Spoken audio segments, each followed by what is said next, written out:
a minha recompensa. Olha o título, a minha recompensa. E perguntou-lhe um certo príncipe, dizendo: bom mestre, que hei de fazer para herdar a vida eterna? Quer dizer, esse termo usado, gente, somente quem usou foi Lucas. Ele mostra que este jovem possuía certa autoridade na sua terra, ou era um membro da elite judaica. De alguma forma ele tinha uma condição privilegiada entre os judeus. Um dos discípulos de Jesus, que era médico, que era Lucas, ele fala que ele tinha uma certa autoridade, porque para chegar a Jesus não era qualquer um. Jesus era cercado pelos seus discípulos.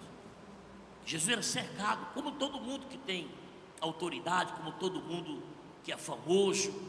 Ele não pode andar só, porque tem aqueles que amam, que amam, mas tem aqueles que odeiam também. Tem pessoas que, a gente viu um tempo atrás o Papa, que quiseram matar o Papa. Você vê John Lennon, foi um fã que tirou a vida de John Lennon. Então é sempre assim. Então, de certa forma, ele tinha alguma autoridade para poder chegar até Jesus. Mas vamos aqui para o texto, vamos aqui. Sabes os mandamentos? Olha a pergunta que Jesus fez: não adulterarás, não matarás, não furtarás, não dirás falso testemunho, honrar teu pai e tua mãe. E disse ele: todas essas coisas tenho observado desde a minha mocidade. E quando Jesus ouviu isto, disse-lhe: ainda te falta uma coisa. Vende tudo quanto tens, reparte pelos pobres, e terás um tesouro no céu. Vem, segue-me. Mas ouvindo ele isto, ficou muito triste, porque era muito rico. Ele era muito quê? Rico. Vamos aqui para que eu deixei aqui para vocês.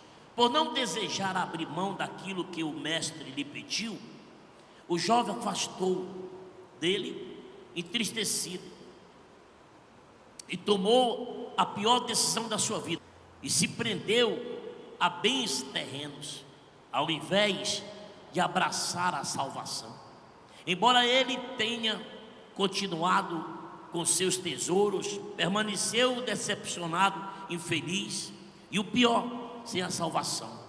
Aqueles que, como ele, querem ganhar a vida eterna por mérito e não pela fé e pela renúncia pessoal, estão fadados a ter a mesma decepção.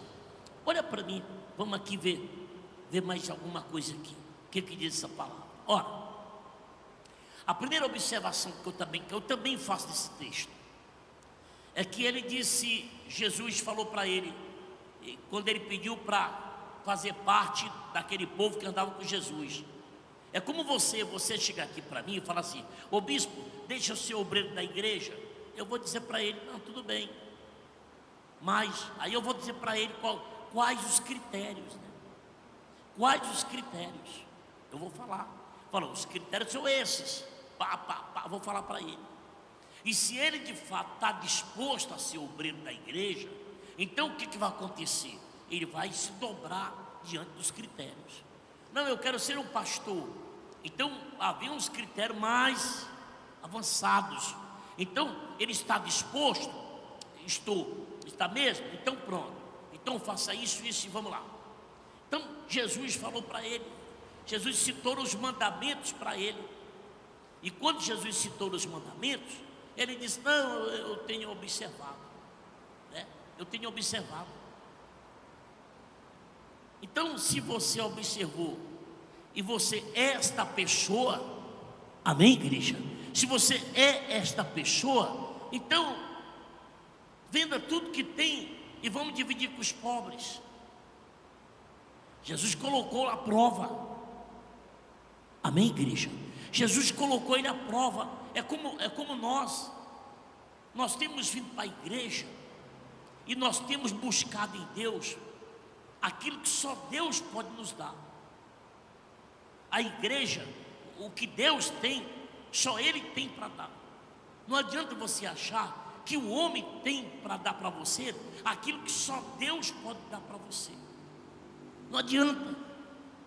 Você pode bater uma porta, bater noutra, mas existem situações na nossa vida que só Deus é que pode me abençoar. Não tem médico, não tem engenheiro, não tem político, não tem ninguém que possa me abençoar naquilo que eu desejo, porque só quem tem é Deus. Então eu preciso buscar em Deus isso. Ou eu me dobro diante de Deus, ou eu não vou receber o que eu quero, porque só Ele tem para dar. Só Ele pode me dar.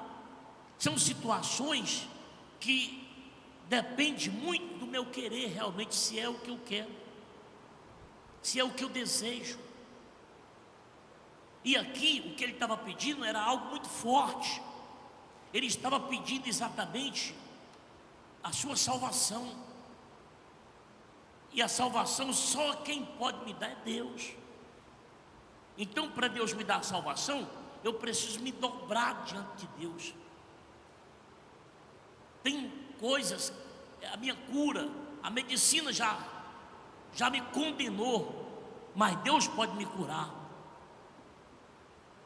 A sociedade já me condenou, mas Deus pode me libertar. Então são situações que a sociedade condena, que a medicina condena, que os economistas condenam.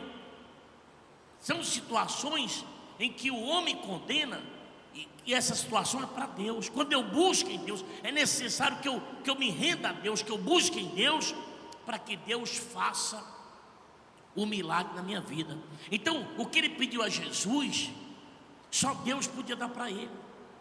Mas quando Jesus falou para ele, porque Jesus não teve a prova, né? Ele falou que observava os mandamentos. Ele falou que observava os mandamentos. Então Jesus disse: já que você observa os mandamentos e você está certo de tudo, então venda tudo que tem e vamos distribuir com os pobres.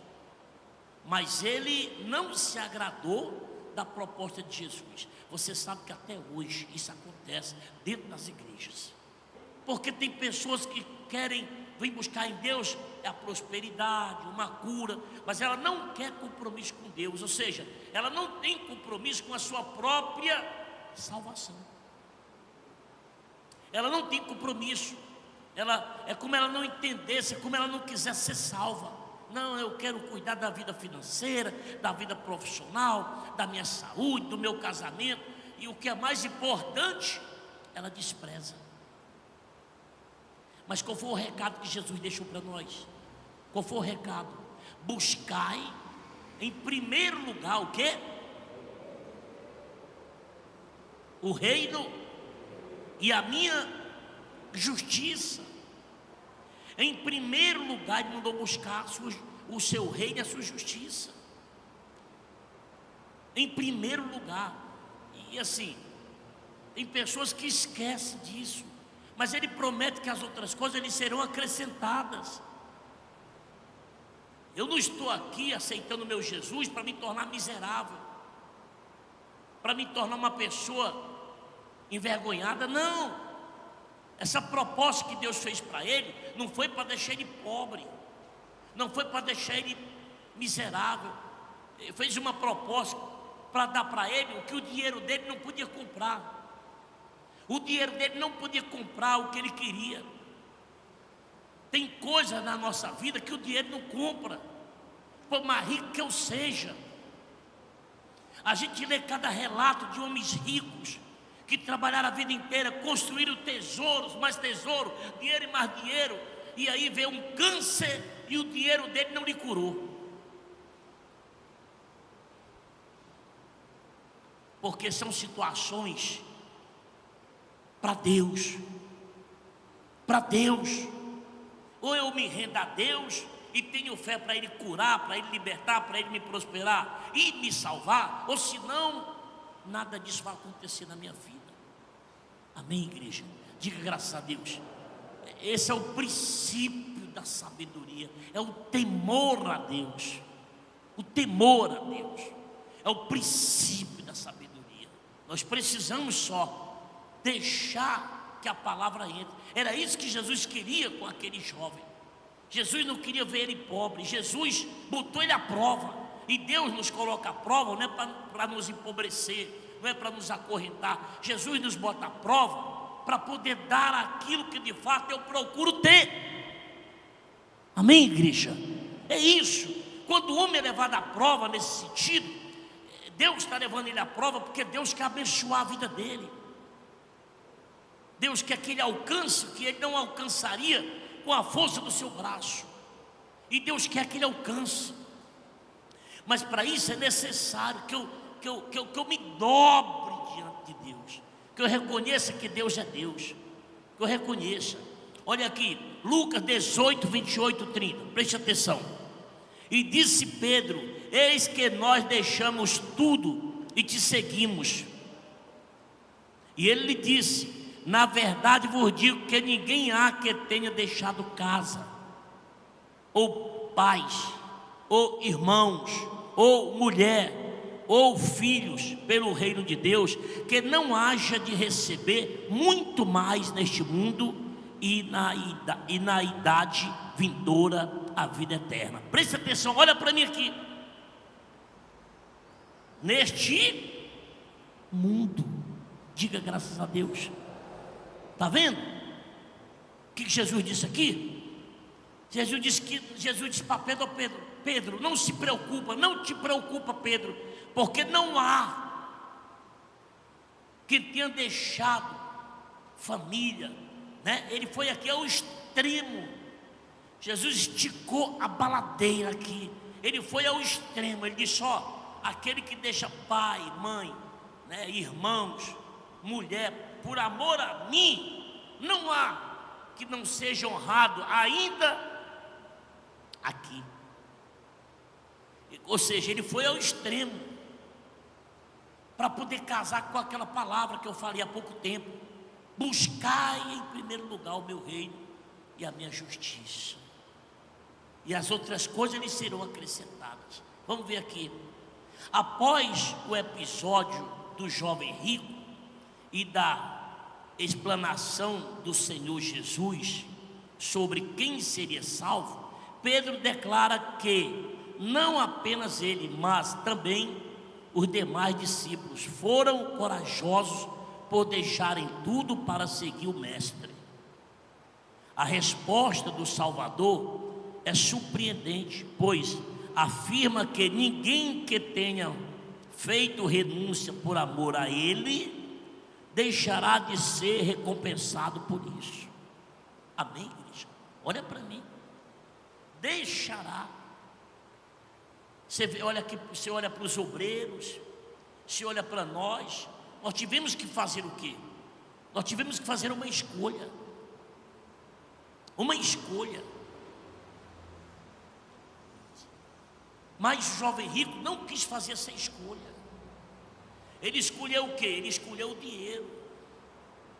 Ele era apegado às coisas do mundo. Ele era apegado mais do que ele tinha do que a Deus, do que ele precisava para a sua salvação. Amém? Amém? Se você der lugar para Deus trabalhar na sua vida, você vai ver que você vai conseguir o que você acha que não consegue. Você vai ver que você vai ter sabedoria para conquistar o que você quer conquistar. Mas primeiro, eu tenho que deixar Deus agir na minha vida. Eu preciso. Eu ficava assim preocupado, como é que vai ser esse processo? Mas eu comecei a ir para a igreja. A minha esposa lutando com campanha, com jejum por mim. E de repente, eu cheguei aqui. Por isso que nós não temos preocupação quando falamos para alguém que está com AIDS, com câncer, com essa doença agora. Nós não temos preocupação de dizer para ela: Deus vai curar você. E aí quando vocês falam isso, eu fico preocupado como vai ser isso. Não, que não é da nossa competência. Eu me preocupar com aquilo que não é da minha competência é trabalho perdido. Eu não vou me preocupar com aquilo que não é da minha competência. Não vou me preocupar, porque quem faz a obra quem é? é Deus. Eu só preciso confiar nesse Deus. O que o jovem rico precisava era confiar em Deus. Ele apenas, já que ele queria tanto a sua salvação, fazer parte da membresia de Jesus, então ele teria que obedecer o que Jesus falou para ele. Então, o que nos falta, às vezes, é fé para crer e obedecer. Porque quando se tem a fé, então nós temos ousadia. Quando tem a fé, nós temos coragem. E é aí onde Deus entra para curar, para libertar, para prosperar e para salvar. Você vê que a promessa de Jesus ainda é aqui na terra. Ainda é aqui na terra. Eu parei aqui, não foi? Portanto, todo sofrimento e tudo aquilo que abrimos mão pela fé, por amor ao Senhor Jesus, é pouco comparado às preciosas promessas divinas. Nunca podemos cometer o erro de magnificar nossas renúncias e desconsiderar a valiosa e eterna retribuição que Deus nos oferece. Nós não podemos duvidar da palavra de Deus. Imagina você, quando Jesus disse para Pedro lançar a rede lá, Pedro disse o quê? Senhor, a noite toda eu pesquei, a noite toda, mas sobre a tua palavra eu irei. Diga graças a Deus. Mas sobre a tua palavra eu irei. Ele foi sobre a palavra de Deus, e Deus abençoou. Foi uma grande pescaria, porque ele obedeceu. Então, o que nos falta é isso, é confiar. Você vê que tem muita gente correndo atrás de homem, sim ou não? Sim ou não? Olha, o que tem de pessoas correndo atrás do homem, o que tem de pessoas hoje correndo atrás de homens, o que tem de pessoas hoje correndo atrás de homem. Você vê que o rádio, a televisão, a internet mostra alguém que está adivinhando vida ou coisa parecida, as pessoas correm atrás. Você vê que até hoje o centro espírita, você vê que até hoje as pessoas que botam cartas, até hoje elas sobrevivem do seu trabalho. Por quê? Porque tem adeptos para isso. Porque tem adeptos para isso. Por isso que a Bíblia diz que no final dos tempos até os escolhidos seriam enganados. É nesse sentido. Porque andam correndo atrás de adivinhação. Tem pessoas que não correm atrás de Deus. Ela não corre atrás de Deus. Pode observar, ela está correndo atrás de homem. Aonde ela escuta um grito diferente, ela está lá. Depois ela descobre que ela estava bem e ficou mal. Que ela estava bem e ficou mal.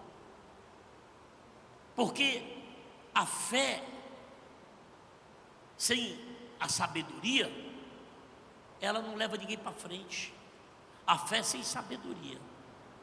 Você vê pessoas que têm tanta fé, mas ela é pobre, ela é doente. Por quê? Porque ela não tem sabedoria com a fé. Ela não usa a fé com sabedoria. Ela não usa a fé com inteligência. A pessoa que tem uma fé inteligente, uma fé madura, é aquela que está firme com Deus e não abre mão. O que é que diz o livro de Josué, capítulo 1, versículo 7?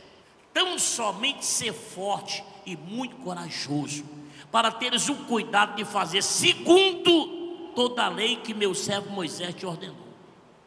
Amém, igreja? Amém, igreja? Amém, igreja? Ele mandou ele ser forte, mandou ele ser corajoso, para obedecer o que Moisés ensinou.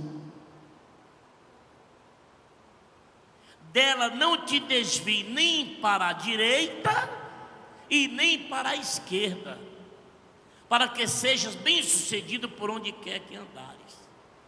Ou seja, Deus quer que eu tenha uma fé inteligente, uma fé que obedeça a essa fé, que eu não vá para a direita nem para a esquerda. Sabe qual é o problema do povo, que sempre foi? É isso. Aparece um pastor não sei da onde, e esse pastor está pulando, está dançando, está profetizando, está isso, está aquilo, lá vai o povo atrás. Apareceu um outro do outro lado aqui, lá vai o povo atrás, e deixando para trás toda a construção. Está deixando para trás toda a construção. Você nunca vai chegar a lugar nenhum. Por quê? Porque você começa uma construção e abandona a construção. Você não vai chegar a lugar nenhum.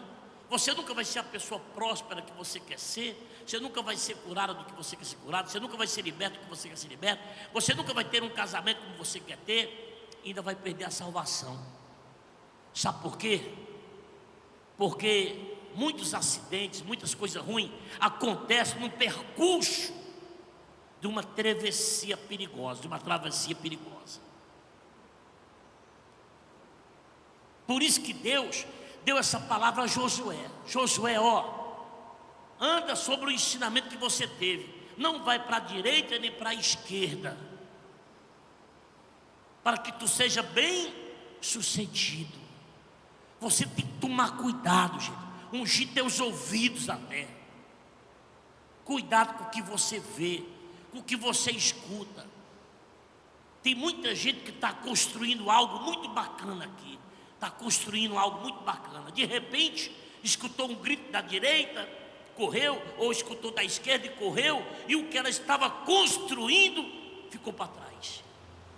E ela pensa, vou começar. Ela não pensa não. Ela não imagina que ela vai ter que começar tudo de novo. E o que ela vai começar, às vezes dá para trás. Por quê? Porque na realidade não era ali que Deus queria construir algo na vida dela. Não era ali. Então você tem que ter o que? Sabedoria. Neemias, quando foi a Jerusalém para fazer o muro, apareceu profecia. Escuta aí, olha para mim. Apareceu profecias. Mandaram gente de todas as formas profetizar. Mandaram gente de todas as formas dizer para ele que ele estava errado. Mas a Bíblia diz que Neemias permaneceu,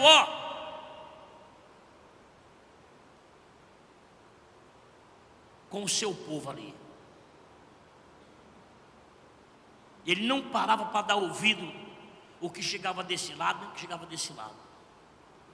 Amém, igreja? Nós temos que ter uma fé inteligente. Bota assim, bota o dedinho na sua cabecinha, bota assim. Diga, eu quero uma fé inteligente. Diga, graças a Deus. Então, esse é um cuidado que nós temos que ter. Cuidado. É um cuidado, porque você fala, eu quero ser bendito, eu quero ser o bendito do Senhor, eu quero que Deus me prospere, eu quero que Deus me cure, eu quero que Deus restaure meu casamento, eu quero que Deus salve a minha casa. Tudo bem. Tudo bem. Você quer? Então, mostra para Deus isso. Não corra atrás de homem não. O homem é falho. Eu sou falho. Possa ser que você esteja aqui atrás de mim e amanhã você descubra que eu não estou mais no altar. Você correu atrás da pessoa errada. Vai que você está aqui pelo bispo e amanhã você descobre que o bispo está na bebida, está no vício da droga, saiu do altar. Olha a sua carreira, o tanto que você perdeu. Então, esteja aqui e corra atrás de quem? De Deus, gente. De Deus. De Deus. Tenha fé inteligente. O jovem não teve fé inteligente. E aquele que faz isso, corre atrás de homens, não tem fé inteligente. O que tem fé inteligente é aquele que corre atrás de quem? De Deus. Fica de pé no nome do Senhor Jesus. Eu deixei um versículo para você, não foi? Quem crê em mim, como diz a Escritura, rios de água viva correrão do seu ventre. Amém? Quem crê, como diz as Escrituras, do seu ventre correrão águas, rios de água viva.